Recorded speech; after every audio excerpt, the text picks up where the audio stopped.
There's always been something vaguely unsettling about an abandoned Minecraft server, where there once was a world full of life, creativity, and fun, is nothing but an empty husk, left virtually untouched. A digital liminal space left frozen in time and forgotten. The only thing more interesting than an abandoned Minecraft server is exploring one. In this video, I selected a few abandoned servers and explored each one, seeing what remains of a dead server. And as always, what could go wrong?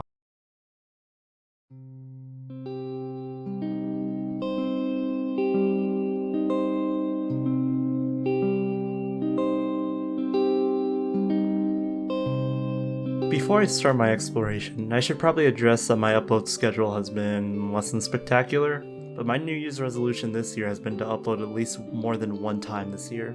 So if you like this content and want to see more like it soon, consider subscribing. It's free and would help out the channel a lot. Anyways, let's begin our exploration.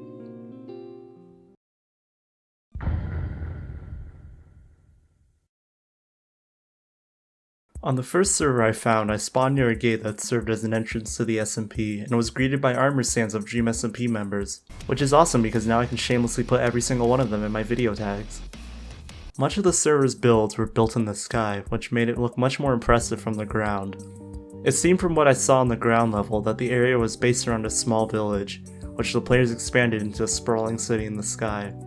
The players seemed to be quite opulent considering the amount of diamond blocks used in the builds.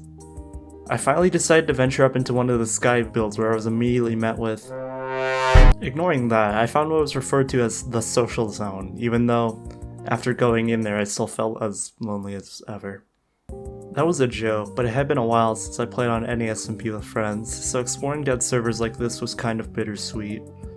Seeing once active servers abandoned like this reminded me of those good times just playing Minecraft with my friends.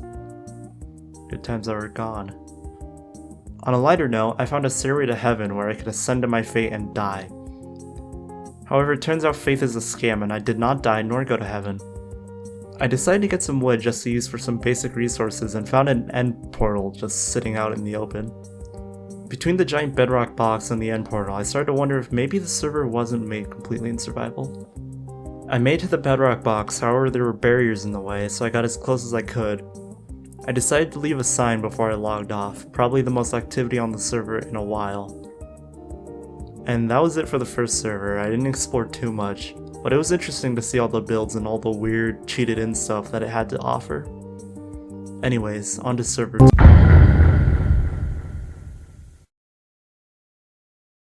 Server 2, I spawned near a store for concrete, the stock still intact and everything. Right next to it was a wood store that probably had the worst puns I'd ever read in my life.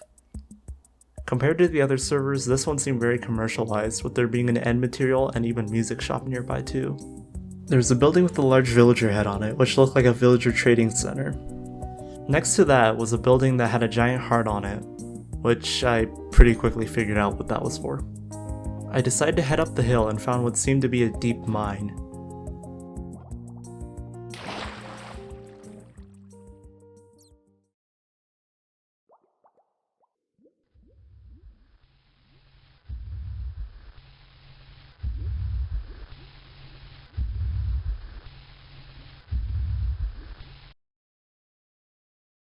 After that, I went into a base that was built into the mountain, but something about this base felt really strange.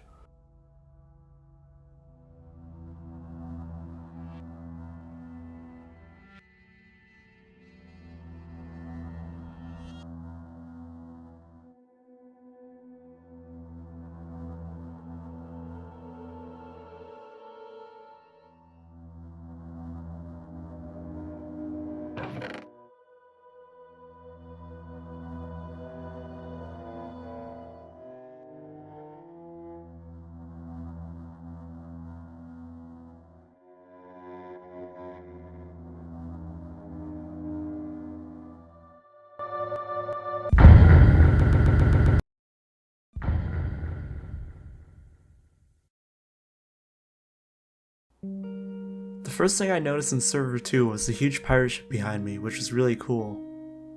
Across the water is what seemed like a huge gold farm with a mob farm in the sky adjacent to it. I walked over to what seemed like the center of spawn, marked with a water fountain. There were a few chests at the fountain, but I didn't take anything from them because something about it just felt wrong. Then, as I walked along the path, I noticed something on one of the trees.